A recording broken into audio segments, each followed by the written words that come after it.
Dilip trophy के तीसरे दिन तहलका मचाया, तीन धुरंधरों ने शतक लगाया। जी हां, दिलीप ट्रॉफी के ये जो सेकंड राउंड चल रहा है उसमें जो तीसरा दिन था, यानी कि दो अलग अलग मैच चल रहे हैं और दोनों ही मैचों का आज तीसरा दिन था। तीसरे दिन 3 शतक आए। दोनों मैचों को मिलाकर 3 बल्लेबाज तीसरे दिन छाए और तीनों ने ही शतक लगाए।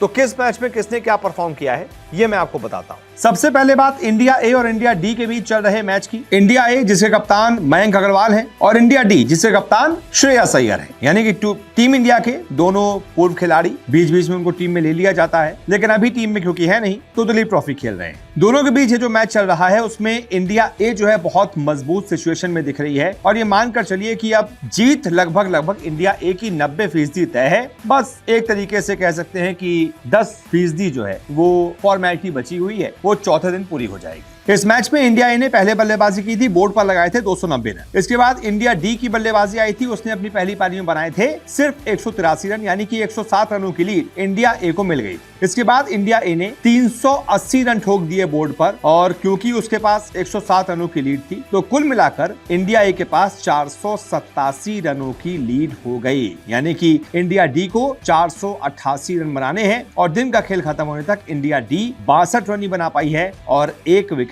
इंडिया डी का गिर चुका है। अब बात तीसरे दिन क्या क्या हुआ, तो तीसरे दिन इंडिया ए ने जो है वो आगे बल्लेबाजी करना शुरू किया। कल कुछ 100 रन थे, आज इंडिया ए की तरफ से 2 बल्लेबाज छाए और दोनों ने ही शतक लगाए। पहले आए प्रथम सिंह, उन्होंने 189 बॉल्स पर 122 रनों की शानदार पारी खेली, 122 रन बनाए। इसके अलावा तिलक वर्मा, मुंबई इंडियंस वाले तिलक वर्मा, इन्होंने 193 गेंदों पर नाबाद 111 रन ठोके। इन 2 शतकों की बदौलत इंडिया ए 380 तक पहुंच गई और 380 पहुंचकर इंडिया ए ने पारी घोषित कर दी, क्योंकि कुछ ओवर्स बाकी थे दिन के। उनको लगा कि भाई 487 यानी कि लगभग 500 का स्कोर हमारे पास है। चौथी पारी में इंडिया में वैसे ही मुश्किल होता है ऐसा स्कोर चेज करना, तो इंडिया डी को थोड़ी सी बल्लेबाजी करवा दी जाए। तो 19 ओवर की बल्लेबाजी इंडिया डी को करवाई गई, जिसमें एक विकेट जो है इंडिया डी का गिर गया। अथर्व तायदे आउट हो चुके हैं। अब यश दुबे और रिकी भुई खेल रहे हैं। देखना दिलचस्प होगा कि इंडिया डी ये मैच क्या ड्रॉ करवाने में कामयाब हो पाती या फिर हार जाती, क्योंकि अभी भी इंडिया डी को 426 रन और चाहिए। 2 दिन का खेल अभी बाकी है, तो यहां से तो लग रहा है कि भाई क्योंकि इंडिया ए को सिर्फ 9 ही विकेट चाहिए तो वो चौथे दिन 9 विकेट तो गिरा ही लेगी और फिर उसके बाद क्या होगा, इंडिया ए की शानदार जीत हो जाएगी।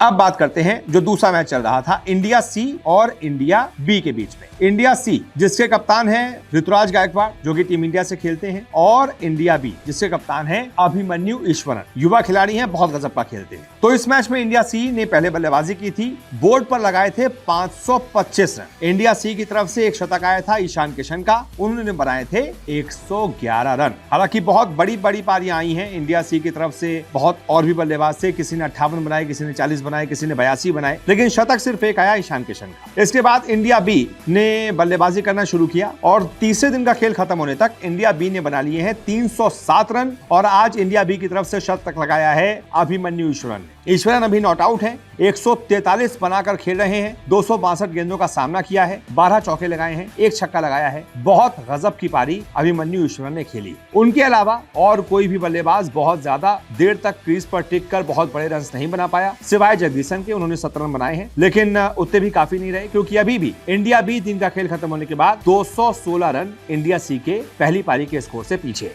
हालांकि 3 विकेट अभी इंडिया बी के पास मौजूद है और कप्तान 143 पर खेल रहे हैं, तो उम्मीद है कि शायद वो फाइट बैक कर पाएंगे और अगर 400 के आसपास भी स्कोर लगा दिया तो फिर चौथा दिन जो है बहुत इंटरेस्टिंग रहेगा। यही तय करेगा कि ये मैच इंडिया सी जीत रहा है या इंडिया बी। तो आज इस मैच में किसका शतक आया, आज इस मैच में शतक आया अभिमन्यु ईश्वरन का, और मैंने पहले ही बता दिया इंडिया ए वाले मैच में वहां से भी 2 शतक आ गए। तो आज दिलीप ट्रॉफी में कुल मिलाकर 3 शतक लगे हैं और बढ़िया शतक लगे हैं। ये वो खिलाड़ी हैं, ये जो दिलीप ट्रॉफी है इसको इंडिया का टेस्ट का एक तरीके से डोर कहा जाता है, दरवाज़ा कहा जाता है, एंट्री गेट कहा जाता है। तो यहाँ जो परफॉर्म करेगा, तिलक वर्मा है मुंबई इंडियंस से, उनका नाता भी है, बहुत अच्छा खेलते हैं, अगर यहाँ पर भी परफॉर्म करेंगे तो इंडिया की T20 टीम से तो वो खेल ही चुके हैं, हो सकता है टेस्ट टीम में भी उनकी एंट्री हो जाए, क्योंकि बाएं हाथ के बल्लेबाज है, बढ़िया खेलते हैं। इसके अलावा अभिमन्यु ईश्वरन, उनके पास भी एक बहुत अच्छा मौका है कि यहाँ परफॉर्म करते रहें। हो सकता है आने वाले वक्त में जब हमारे और कुछ सीनियर्स टेस्ट छोड़ेंगे तो इन युवाओं को मौका मिलेगा, लेकिन इसी तरीके से लगातार परफॉर्म करके दिखाना पड़ेगा। बहुत बहुत शुक्रिया इस रिपोर्ट को देखने के लिए।